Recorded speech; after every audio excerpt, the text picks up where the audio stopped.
Taking care of you is quite a hassle, so it's simpler if you just live here." With those words, I sensed the door closing behind me. Then, a loud bang echoed, and a wave of unease washed over me, causing panic. "Mike! Are you there, Mike?" I raised my voice in anxiety, but there was no response. The silence of the room intensified my panic. "Mike, answer me!" Unaccustomed to the wheelchair, I made a mistake maneuvering it and ended up falling out. Ouch! Why is this happening? Fearing being crushed by my unspoken worries, I vocalized, "Where in the world am I? Am I just going to die here all alone?" Tears streamed down my face due to regret and sadness, but it was when I couldn't stop crying that Catherine entered, and with the sound of the door opening, I felt wrapped in warmth. 3 days later, the TV she had turned on featured a story about some store. As I listened, the door burst open, and the voice of the person I despised the most echoed.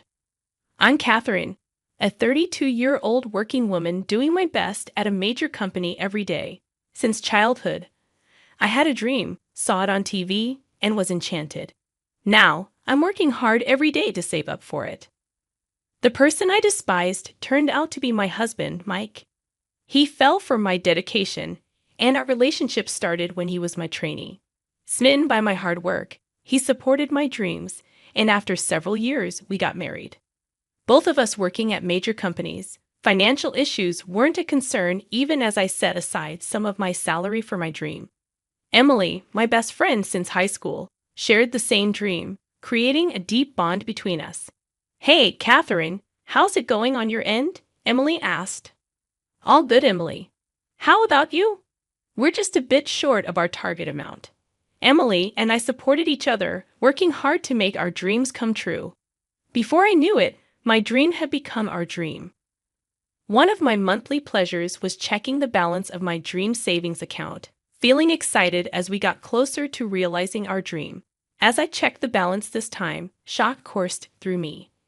About $5,000 had been withdrawn from the dream savings account. Only 2 people knew of this account's existence, Mike and Emily. Out of them, only Mike knew where the passbook was. I rushed home and confronted Mike, who was casually lounging around. "Hey, did you just take out money from my dream savings without asking me?" "Yeah, I borrowed some." "Quit nagging. I'll pay it back eventually." He showed no remorse, and my anger boiled. "I've worked hard to save that money." "Why is a woman over 30 still chasing dreams? Aren't you being ridiculous?" "What'd you just say?" Lately, Mike had been mocking my dreams, emphasizing my age and suggesting I should support his younger self. He used to support me, but now he saw it as an excuse to use my money. "We're married, our money is shared, so what's the problem? There's money in there from before we were married." "Where did you put my passbook?" After some pressure, Mike reluctantly handed it over. "I need to find a better hiding spot for this now. Stop complaining so much. If you have that much saved up, using a little shouldn't be a big deal." Hearing Mike mutter this, something snapped inside me. I covered all our living expenses and rent, and I didn't need someone who didn't contribute to criticize me. What?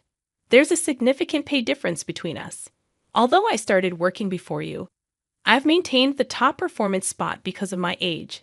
Your performance isn't even close, often being outdone by younger colleagues. The reason for that is your mentor was me, but how many years ago? Whose fault is it that you haven't grown since then? You can't capitalize on youth anymore, so of course you have to work hard to earn a living. Our interactions often ended in arguments like this. A few years ago, Mike used to be supportive, saying things like, "I support you," and "keep it up." Did this change after I turned 30? Around that time, he started calling me an old lady, constantly bringing up my age. Whenever I tried to argue back, Mike would sulk and ignore me, and I'd always end up apologizing. But this time, I wasn't feeling like apologizing. After the big fight with Mike, I called Emily. "I'm sorry, Emily. We promised to save together. It's Mike's fault." "You don't need to worry, Catherine." Feeling both remorse and gratitude for Emily's forgiving laughter, I apologized again. We were so close to our savings goal, but because of Mike, it felt further away. I let out an involuntary sigh, which Emily probably heard over the phone because she chuckled. Happiness might be fleeting. Unlike me, you're married, Catherine. Some bumps in the road are to be expected. $5,000 isn't just some bumps, Emily. I'm glad we kept separate accounts. Absolutely. We need to be more careful about Mike from now on. You can say that again. Then we chit-chat about trivial things until that moment. I hadn't imagined what was to come or thought our friendship could be broken. I was on my usual route to a sales appointment, reviewing contract details in my mind while crossing the pedestrian lane. Suddenly, a car that ran the red light was speeding towards me. Lost in thought, I noticed it too late. A powerful impact, and I felt my body being thrown. Amidst the noise around and the sound of the car leaving, unable to move due to pain, I blacked out. Catherine. Catherine. Emily. Catherine, are you awake? Hold on, I'm getting the doctor. Touched by Emily's almost tearful voice, my consciousness began to return. I tried to open my eyes, but it was pitch black. All I could sense was Emily's frantic movements nearby. Not knowing what had happened and not being able to move my legs filled me with anxiety. Then, a doctor summoned by Emily started explaining. It might be shocking, but please remain calm, Catherine. Your eyes were damaged in the accident. To cut it short, the accident left me blind, and I'd lost the use of my lower body. From now on, I'd live my life without seeing and confined to a wheelchair. Why did this happen to me? I was so close. I was plunged into deep despair. How could I chase the dream we were so close to achieving? Throughout my grief, Emily was always there beside me. Catherine, I won't give up. I'll work hard for both of us. I'll achieve our dream and present it to you, so don't give up. Honestly, I thought of giving up on everything. But with Emily's continuous encouragement, I found the strength to rethink things. And then, upon hearing I'd regained consciousness, Mike rushed to my side. During my hospital stay, he remained by my side, comforting me, helping distract me from my woes. I felt nothing but gratitude to both of them. However, that was only at first. Emily stopped visiting, and now, in my current state, I couldn't even contact her. What further devastated me was Mike's attitude. At first, he'd engage in chat, but slowly, he'd speak less and visit less. When he'd come to the room, all I'd hear was the tapping on his phone. Hey, Mike, how's work been lately? Why would that matter to you? His responses were cold. His attitude deeply hurt me, but what hurt more was Emily's absence in reality. As a foolproof place Mike couldn't access, I had entrusted Emily with the passbook for our dream savings account. It's a dreadful thought, but had she stopped coming because she'd gotten hold of that passbook? Maybe Mike never really cared about me. With these thoughts, I grew more despondent. Alone in the hospital room, my days were filled with tears. After some time, I was discharged and went home. Frankly, I was filled with anxiety.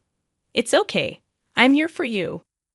Reassured by Mike's sudden gentleness, I chose to be discharged. Afterward, I got into his car. The distance between my home and the hospital was just a short drive away, barely 10 minutes. But this drive was clearly taking longer. Mike, where are we headed? There's a place I want to stop by, but I wanted to head straight home, and I felt apprehensive about traveling without my sight.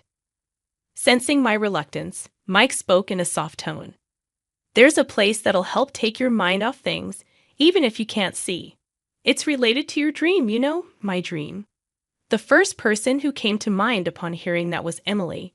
She had promised to achieve it on my behalf. She said she'd make my dream come true and present it to me. I hate to tell you this, Catherine, but Emily betrayed you. What? Emily did? What do you mean? Mike's words had me shaken, and I couldn't help but reply with a trembling voice. In truth, after Emily got hold of your passbook, she disappeared. I've been searching for her ever since. I apologize for taking my frustration out on you in the hospital. According to Mike, his aloof behavior was because he had been looking for Emily. The constant tapping on his phone was him contacting everyone he knew, trying to gather eyewitness accounts. At that moment, I couldn't fathom the betrayal, and my thoughts came to a standstill. Normally, I would have picked up on any inconsistencies. But I finally found her. Let's confront her together. All right, I found myself agreeing. The car ride continued for what felt like hours. How far had we traveled? My anxiety peaked when Mike finally announced, "We're here." The car stopped. With Mike's help, I got out of the car, and I felt being wheeled into a building. "Mike, where are we? I don't sense anyone else here." "Obviously, because this is an abandoned house." "What?" I sensed Mike moving away. Panicking, I tried to locate him, but to no avail. Suddenly, fear overtook me. "Mike, where are you?" Behind me, I heard Mike laughing. "You're a hassle. Just live here." With that, I felt a door being shut behind me, followed by the distinct sound of a lock. A dreadful feeling overcame me, and I began to panic. "Mike, are you there? Mike?" My calls were met with silence. In the deafening quiet, my panic escalated. "Mike, please." Unable to navigate with my unfamiliar wheelchair, I tumbled over. I accidentally mishandled the wheelchair and fell out of it. It hurts. Why? I felt that if I didn't speak, my fear would overcome me. Where was I? Would I die alone, abandoned? As despair threatened to drown me, tears flowed freely. A familiar voice broke the silence. "Catherine." The door opened, and I felt wrapped in warmth. "I'm so sorry, Catherine." "Emily, is that you?" Emily. The arms that held me trembled, and I felt dampness on my right shoulder. Was Emily crying while holding me? But why? What on earth is going on? "Everything's going to be okay now." Emily's reassuring voice drowned out my confusion and questions, and just like that, I found myself under Emily's protection. 3 days later, from the TV Emily had set up for me, a feature on a particular shop was airing. As I listened closely, "Hey, what the hell is this?" With the sound of the door being swung open, I heard the voice of the person I detest the most in this world. Well, look who decided to show up. "Catherine, you okay?" "Yeah, absolutely. I've got a bone to pick too." From the sound of it, Mike was clearly panicking. Emily and I confronted him. "Why the hell are you alive?" "Because I saved her, obviously." That day, Emily had gotten to the abandoned house before us and hid nearby, waiting for us to arrive. After confirming that Mike had left, she came to my rescue. "You said you betrayed Catherine." "I did, but not Catherine. The one I betrayed was you, Mike." Actually, right after that accident, Mike started to get close to Emily, trying to date her. Despite him showing concern for me, I felt a deep mistrust toward Mike for his advances on her. "You realized I had Catherine's dream savings passbook, right? And you were after my own savings too." She had caught onto his scheme. Refusing him outright was easy, but she worried that he might harm me. So Emily decided to play along with Mike's scheme, pretending to betray me. What's that about? Seemed like Mike was shocked, not expecting to have been fooled. Emily had moved her savings to a different account, and to gain his trust, she handed over the empty passbook to Mike. Her strategy of keeping him from using the funds in the passbook was really admirable. While Mike was off guard, she went ahead and bought the abandoned house he had left me in. If you leave her in that abandoned house, she'll never be found. That way, everyone will think she just disappeared because she couldn't handle the situation. She had instigated Mike with that idea.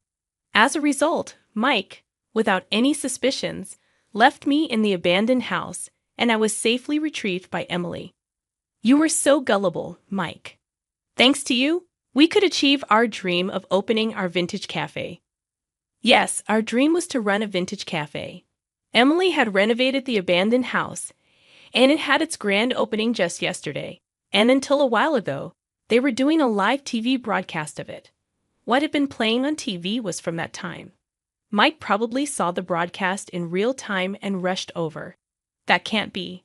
I can't have been deceived. Excuse me. As Mike was in a state of shock, there was the sound of a group entering the cafe. Emily whispered to me that it was the police. Apparently, she had called them. We need to discuss the matter of Miss Catherine. I didn't. Here, this is the evidence. Please take it. Thank you for your cooperation. After that, I heard Mike being taken away by the police, shouting loudly. I thought I heard him call out for my help, but I ignored it. He's gone. Yes, with Mike gone, the cave went silent. Catherine, what's wrong? I'm sorry, give me a moment. I couldn't help but cry. We had finally achieved our dream of opening the vintage cafe. I had worked so hard to create a relaxing space for everyone. Despite that, considering my current state, not only managing the cafe, but even being a burden to Emily was on my mind. Right now, we might have customers because we're new, but there's no guarantee they'll keep coming. With these thoughts, I couldn't stop crying. There's still hope. Maybe I can still see.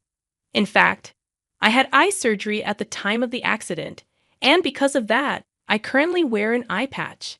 However, the possibility of being blind is high, and even if not, I was told my vision would be significantly impaired. With my lower body paralyzed, the suspicion of Emily's betrayal and Mike's attitude, my weakened state prevented me from removing this eye patch, making me believe I had lost my vision. I kept my promise to make our dream come true. So let's go to the hospital together. I nodded in response, and on our day off, Emily took me to the hospital. When the eye patch was removed, I was able to perceive light. With some adjustments like glasses, you should be fine. The doctor's words brought great joy to Emily. Honestly, I couldn't see her expression, but I thought I'd give it another shot and keep pushing a bit longer. After that, I divorced Mike. Thanks to Emily's thorough investigation, the reason for Mike's outrageous behavior came to light. Mike had been cheating on me with a younger colleague. Moreover, that very woman was the one who had hit me with her car. Both of them were arrested for their respective crimes and had to pay me a hefty settlement. He made my best friend suffer. I'm never gonna forgive him, Emily said. Calm down, Emily. Without you doing anything, he's already headed straight to hell. During an interview, I accidentally mentioned why I ended up like this, and also about being left behind by Mike. Naturally, Mike got fired. Even if he's released, hellish days await him. On the other hand, things were going well for me. Thanks to the settlement, I could buy some good glasses. With my vision restored, my motivation skyrocketed. Being in a wheelchair hadn't changed, but the list of things I could do had increased considerably. All the crafts sold at our shop are handmade by me, and I continue to make more even during administrative work hours. These crafts are popular among customers and have been a source of profit for the shop. With the shop booming, I had completely forgotten about Mike. Then, one day, before opening, he came by. Catherine, I'm truly sorry. We ignored him and carried on with our usual pre-opening routine. Hey, you! A customer called out to him. Huh, aren't you the guy who left his wife? What the heck are you doing here showing your face so shamelessly? Mike, feeling the pressure from the customer's glare, left in a hurry. I smiled in gratitude to the customer. Thank you, Robert. No problem. Glad I was here early. Robert was a regular at our shop and had been the cameraman when the TV crew visited. He continued to support us as a customer after the broadcast. I'll be making some drinks today. Please make sure to order one, I said. Really? I'm looking forward to it. You two are quite obvious, aren't you? Emily chuckled, sensing something between us. Thinking back, I'm truly glad I agreed to that interview. Now we need to make sure he never shows up again, I remarked. Oh, I can recommend a good lawyer for that, Robert offered. Thank you, we'd really appreciate that. I can't waste any more time on a guy like that. I must work hard for our customers. Soon I was back to being engrossed in my work, with the two of them watching over me with kind eyes. Sometime later, Robert remarked, You look so happy today. Something good happened. Yes, actually, I received a letter the other day. The letter mentioned how my work had been an inspiration for many. That made me incredibly happy. When you smile like that, you're so beautiful, Catherine. I've come to really like you. Would you consider dating me? His confession took me by surprise. To be honest, I felt the same way about him, but there was my condition to consider. I explained my situation, and he said it didn't matter to him. Even so, I wanted to take some time to think. I just want you to be happy, Emily remarked. That's not so simple, I replied. Just make sure you don't have any regrets. Yes, thank you. Life was pretty smooth sailing for me. Mike, on the other hand, ended up in debt. He managed to find a job, but it was low paying, and he was overworked. Additionally, the family of his affair partner was giving him a hard time. They demanded he take responsibility for getting involved with their daughter. Well, all I can do is cheer him on from a distance. After all, he brought it upon himself. I'd be troubled if he relied on me now. Thanks to the lawyer, Mike couldn't reach out to me for help and seemed to be struggling quite a bit. He brought it on himself, Emily murmured as she looked over some information a private investigator had found. I agreed with her sentiment. Later on, I remarried Robert. He accepted everything about me, and I chose to respond to his feelings. While Emily celebrated our union, she too had someone special in her life. She mentioned a man who helped with the renovations of the old house into a cafe. Apparently, they had mutual feelings for each other for some time, but were hesitant because of their age difference. Learning about our relationship encouraged her to pursue her own happiness. It's all thanks to you, Catherine, Emily said. And I owe all my happiness to you, Emily. If I had been alone, I would have given up on life a long time ago.